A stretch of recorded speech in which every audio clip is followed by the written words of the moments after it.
Hello everyone, कैसे हैं आप लोग। आई होप आप सब लोग बहुत अच्छे होंगे। आज का वीडियो आप सभी लोगों के लिए बहुत ही ज़्यादा इम्पॉर्टेंट है बिकॉज आज के वीडियो में मैं, जैसे कि मैंने पहले भी बोला था कि आज के वीडियो में मैं बात करने वाला हूँ कैसे आप अपनी कम्युनिकेशन स्किल्स को सुधार सकते हो, कैसे आप अपनी इंग्लिश को सुधारोगे। क्योंकि यार आजकल के प्रोफेशनल वर्ल्ड में इंग्लिश बहुत ज़्यादा इंपॉर्टेंट हो चुकी है, स्पेशली अगर आप किसी भी कस्टमर डीलिंग सर्विस में है, जैसे कि आप अगर हॉस्पिटैलिटी इंडस्ट्री में, टूरिज्म, एविएशन, कस्टमर डीलिंग में, सेल्स वगैरह कहीं भी होंगे तो आपको इंग्लिश कम्युनिकेशन स्किल्स, एक इफेक्टिव इंग्लिश कम्युनिकेशन स्किल्स की बहुत ज़्यादा ज़रूरत पड़ने वाली है। तो आज मैं आपको कुछ ऐसे पॉइंट्स बताने वाला हूँ जिससे आप अपनी इंग्लिश कम्युनिकेशन को सुधार सकते हो ना। उससे पहले मैं एक चीज़ बता दूँ, मैं कोई इंग्लिश प्रोफेशनल नहीं हूँ, लेकिन मैंने कुछ ऐसे स्टेप्स लिए थे, कुछ ऐसी चीज़ें करी थी जिस वजह से मेरी इंग्लिश में काफ़ी सुधार हुआ था। तो वही सारे स्टेप्स मैं आज आपको बताने वाला हूँ कि कैसे मैंने अपनी इंग्लिश को सुधारा। क्योंकि यार देखो, आई एम श्योर जो भी मेरी वीडियो देख रहे हैं वो मिडिल क्लास या लो मिडिल क्लास फैमिली से बिलोंग करते हैं, मेरी ही तरह, जिसमें हमारे घर वाले बचपन में हमको इस तरीके की ग्रूमिंग नहीं दे पाते हैं। उसका रीज़न ये है कि उनके पास और भी बहुत सारी प्रॉब्लम्स होती हैं डील करने के लिए, साथ ही साथ उन लोगों को इंग्लिश नहीं आती थी, इस वजह से वो लोग हमको नहीं सिखा पाए। That is perfectly fine. और अब क्योंकि हमने ये इंग्लिश केवल स्कूलों की बुक्स तक ही पढ़ी थी और उतना ही हमको थोड़ा बहुत समझ आती थी और बोल तो बिल्कुल भी नहीं पाते थे, तो वहाँ से हम अपने आप को किस तरीके से सुधारें और कैसे मैंने अपनी इंग्लिश को सुधारा वो भी मैं आपको आज बताऊंगा। और वो पॉइंट्स बताने से पहले मैं कुछ और चीज़ें आपको बताना चाहता हूँ कि भैया इंग्लिश एक दिन का खेल नहीं है, कोई सी भी लैंग्वेज फॉर दैट मैटर। आप किसी भी लैंग्वेज को अगर सीख रहे हो तो वो एक दिन का खेल नहीं है, आप एक दिन में नहीं सीख सकते। इंग्लिश का हमारा थोड़ा बहुत बेस है बिकॉज हम उसे स्कूल कॉलेज में पढ़ते हुए आए हैं, इसलिए हम थोड़ा बहुत उसको समझते हैं और थोड़ा बहुत उसे पढ़ सकते हैं। लेकिन फिर भी आप ये नहीं कह सकते कि आपको 7 दिन में अगर कोई बोले कि आप इंग्लिश सीख जाओगे या फिर आप महीने भर में सीख जाओगे, तो ऐसा पॉसिबल नहीं है। Yes, there will be changes, थोड़े बहुत चेंजेस आपके अंदर आएंगे, लेकिन अगर आपको कंसीडरेबल अमाउंट ऑफ चेंजेस देखने हैं तो आपको कम से कम 6 महीने से साल भर देना पड़ेगा, तभी जाके आप एक अपने अंदर बहुत अच्छा वाला डिफरेंस देख पाओगे। तो पॉइंट्स बताने से पहले मैं एक चीज अज्यूम कर रहा हूं कि यार आप लोगों को रीड करना जरूर आता होगा इंग्लिश को और आप थोड़ा बहुत समझ लेते होंगे इंग्लिश को। तो अब बात कर लेते हैं क्या हैं वो पॉइंट्स जो मैंने भी फॉलो करे थे अपने टाइम पे अपनी इंग्लिश को इंप्रूव करने के लिए और क्या आपको करना है। तो पहले नंबर पे आता है आपका सबसे टेक्निकल चीज। देखो, सारी चीजें बाकी इसके बाद जो होंगी वो बहुत ज्यादा जनरल हैं, लेकिन ये एक केवल टेक्निकल चीज है जो अगर आपने पकड़ ली और जो अगर आपको आती है या आ गई तो आप लगभग समझ लीजिए 25% इंग्लिश आप वहीं पे अपना बोल पाओगे या फिर आप समझ पाओगे। तो नंबर 1 पे आपका आता है टेंसेस, यानी काल। तो आपने बचपन में ये सब चीजें पढ़ी होंगी, भूतकाल, भविष्यकाल, वर्तमान काल या फिर प्रेजेंट टेंस, पास्ट टेंस और फ्यूचर टेंस। नाउ जहां तक अगर आपको इंग्लिश बोलना सीखना है या फिर अगर आपको इंग्लिश में समझना है कि कौन क्या चीज बोल रहा है, तो उसके लिए आपको टेंसेस आने बहुत ज़्यादा ज़रूरी है। नाउ जिन लोगों को ये पता है that is well and good for them, but जिन लोगों को ये चीज़ नहीं पता है तो प्लीज़ अपने टेंसेस को सुधारिए, यानी अपने भूतकाल, भविष्यकाल, वर्तमान काल वाले कालों को सुधारिए। उसको आप कैसे कर सकते हो, उसके लिए आपको देखो इंग्लिश की बुक्स में जाके पढ़ना पड़ेगा, थोड़ा बहुत इंटरनेट पे सर्च करना पड़ेगा। अगर मैं आपको प्रिसाइसली बताऊं, एक मेरा एक्सपीरियंस है कि हम लोग जो जनरली बात करते हैं वो प्रेजेंट कॉन्टिन्यूअस, पास्ट कॉन्टिन्यूअस और फ्यूचर कॉन्टिन्यूअस में बात करते हैं। तो आपको पता होना चाहिए कि अगर आप प्रेजेंट कॉन्टिन्यूअस में बात कर रहे हो, यानी कि अभी जो चीजें हो रही है उसके बारे में बात कर रहे हो, तो आपको कैसे बोलना है। लेट्स से अगर मैं बात करूं, मैं अपने बारे में बात करूं कि आई एम डूइंग दिस थिंग या फिर मैं ये चीज कर रहा हूं, तो मैंने एम लगाया है। मैं यहां पे वॉज या इज नहीं लगा सकता हूं। वॉज मुझे कहां लगाना है, मुझे लगाना है वॉज जब मैं पहले की बातें कर रहा हूं, यानी कि I was doing this thing. या फिर अगर मुझे कल की बात करनी हो तो मैं बोलूंगा I will do this thing. मतलब कि टेंसेस आपका डिफरेंशिएट करता है कि आप अभी की बात कर रहे हो या पहले की बात कर रहे हो या फिर आगे आने वाले टाइम की आप बात कर रहे हो। इसलिए टेंसेस बहुत ज्यादा इंपॉर्टेंट हो जाते हैं, वरना आप अपने इंग्लिश तो आप थोड़ा बहुत बोल लोगे, लेकिन आप अगर डिफरेंशिएट ही नहीं कर पाओगे तो किसी को आगे वाले को समझ कैसे आएगा। तो इसी के लिए आपको पता होना चाहिए कि कहां पे आपको इज एम आर लगाना है, कहां पे आपको वॉज वर लगाना है और कहां पे आपको विल लगाना है। ये चीज थोड़ा टेक्निकल है। अगर आपको ये चीज आती है तो well and good for you, you are 25% done with your English. बाकी चीजें आपको क्या करनी है अब मैं आपको बताता हूं। Second is start reading books और न्यूज़पेपर्स। आप बुक्स पढ़ेंगे अच्छा है, लेकिन क्या होता है अगर आप नॉवेल्स वगैरह पढ़ रहे हो तो दैट इज बेटर। उसमें क्या होता है कि आपको टेक्स्ट वगैरह आपका कुछ ना कुछ मीनिंग निकल के आ रहा होता है उस चीज का, तो आप उसे रीड कर रहे हो तो आपको उन चीजों का मीनिंग समझ आने लगेगा। लेकिन आई नो आजकल के टाइम पे कोई भी इतना टाइम इन्वेस्ट नहीं करना चाहता इतनी मोटी मोटी बुक्स पे, तो आप क्या कर सकते हैं, आप न्यूज़पेपर पढ़ सकते हैं या कोई आर्टिकल पढ़ सकते हैं। आजकल आपके पास मोबाइल है, मोबाइल पे अपने आर्टिकल्स पढ़िए। नाउ यहाँ पे आती है एक और चीज की, एक तो होता है कि आप आर्टिकल पढ़ते हो अपने मुंह के अंदर यानी मन ही मन में, और दूसरा होता है आप मुंह से बाहर पढ़ते हो यानी बोल के पढ़ते हो।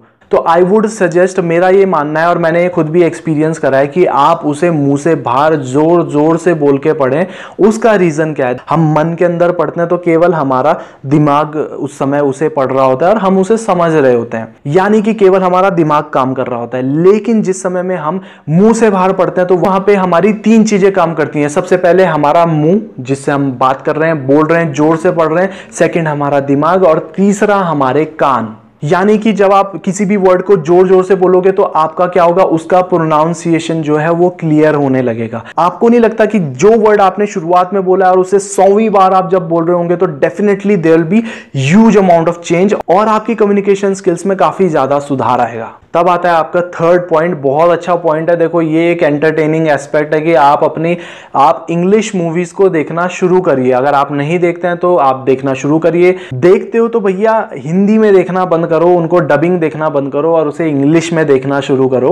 अब आप बोलोगे कि आपको समझ कैसे आएगी, तो उसमें सबटाइटल्स वाली देखिए। उससे क्या होगा कि आप उसको समझने की कोशिश करोगे ना। आप कुछ एंटरटेनिंग चीज देख रहे हो, उसमें कुछ हो रहा है तो उसको आप समझने की कोशिश करोगे, उसके सबटाइटल्स पढ़ पढ़ के। धीरे धीरे क्या होगा, जब आप ऐसे ही मूवीज देखने लगोगे तो धीरे धीरे आपको उनकी जो लैंग्वेज है वो समझ आने लगेगी और आपको सबटाइटल्स की जरूरत ही नहीं पड़ेगी। जब आपको सबटाइटल्स की जरूरत नहीं पड़ेगी तो आप मतलब उन वर्ड्स को कैच करना शुरू कर रहे हो और अब आपकी क्या है, लिसनिंग स्किल्स इंग्लिश के लिए बहुत अच्छी हो चुकी है। उसके बाद आता है आपका नेक्स्ट पॉइंट कि अपनी हिंदी या फिर जो भी आपकी लैंग्वेज आप मेजरली यूज करते हो उसमें ज्यादा से ज्यादा इंग्लिश वर्ड्स को तवज्जो दीजिए, ज्यादा से ज्यादा इंग्लिश वर्ड्स को यूज करिए। जितने भी, जैसे कि आजकल हम करते ही हैं मोस्टली, जितनी भी हम जो भी लैंग्वेज बोलते हैं, जैसे अभी मैं भी बोल रहा हूं तो उसमें बहुत सारे इंग्लिश वर्ड्स का यूज होता है जो कि नॉर्मल वर्ड्स हैं बट यूज होते हैं। धीरे धीरे क्या होता है, आप उनको ज्यादा यूज करिए, नए नए वर्ड्स को यूज करने की कोशिश करिए ताकि आपका प्रोनाउंसिएशन क्लियर हो, साथ ही साथ आपको उनको बोलने की, उन वर्ड्स को याद रखने की और उनको बोलने की एक हैबिट बन जाए। तो इसके बाद यार एक और इंपॉर्टेंट चीज़ है जो आप कर सकते हो, जो कि बहुत ही इंपॉर्टेंट है। अगर आप करो तो आप क्या कर सकते हो, आप डिक्शनरी ऐप को डाउनलोड कर सकते हो।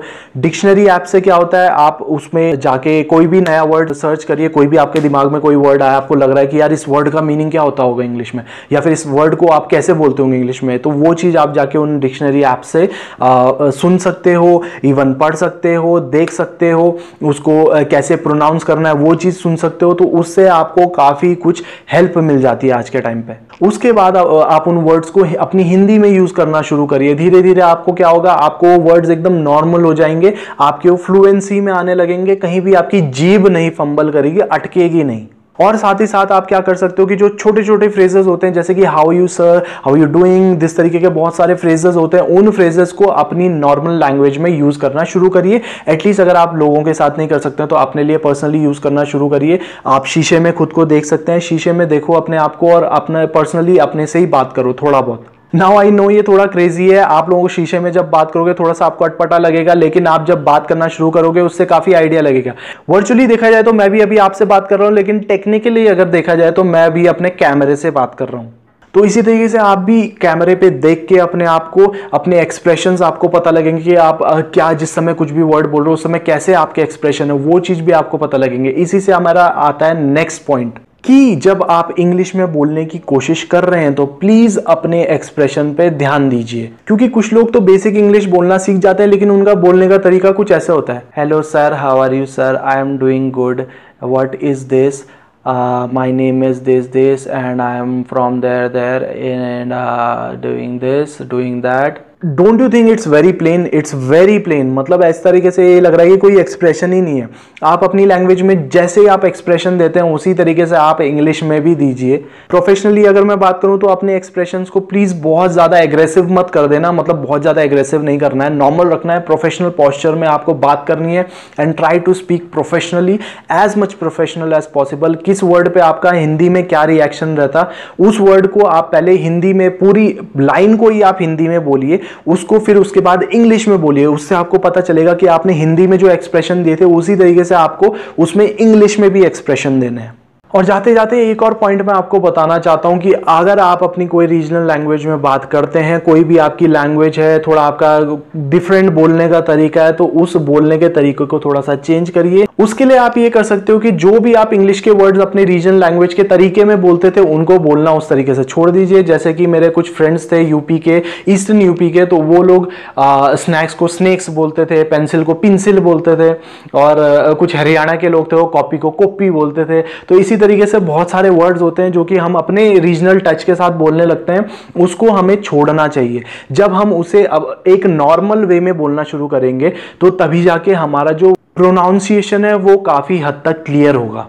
नाउ इससे मैं ये नहीं बोल रहा हूं कि अपनी रीजनल लैंग्वेज में बात करना छोड़ दो, वो करिए जहां पे आप करते हो, लेकिन जब आप हिंदी में बात करो तो नॉर्मल हिंदी में बात करने की कोशिश करिए, और जहां पे आप इंग्लिश में बात कर रहे हो तो वहां पे आप इंग्लिश के वर्ड्स को इंग्लिश के वर्ड्स की तरीके से ही बोलिए।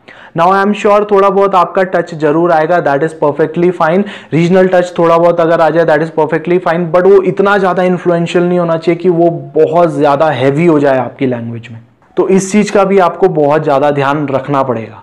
तो यार ये थे कुछ पॉइंट्स जो कि आप अप्लाई कर सकते हो। मैंने अपने टाइम पे अप्लाई करे थे, मैं भी ऐसे ही करता था, शीशे के सामने खड़े होके बोलता रहता था, कई बार बुक्स पढ़ता रहता था, जोर जोर से चिल्लाता रहता था, नए नए वर्ड्स को अपनी हिंदी में यूज करने की कोशिश करता था, और धीरे धीरे धीरे धीरे स्लोली ग्रेजुअली मेरी इंग्लिश में थोड़ा सुधार आया। बाय द टाइम मैं अपने फाइनल ईयर में गया, अपने इस कॉलेज के फाइनल ईयर में गया, मेरी लैंग्वेज में इतना सुधार आ चुका था कि जितने भी इंटरव्यूज के ग्रुप डिस्कशन वगैरह राउंड होते थे वो क्लियर हो जाते थे, और आगे चलते रहे, जैसे जैसे चलते रहे तो धीरे धीरे और इंप्रूवमेंट होता गया।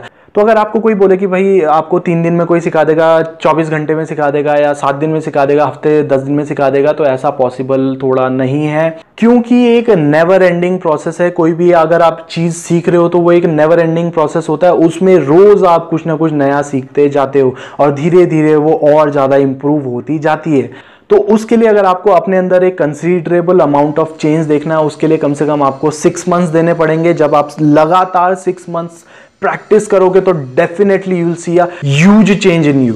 तो इसी के साथ आज की वीडियो को खत्म करते हैं।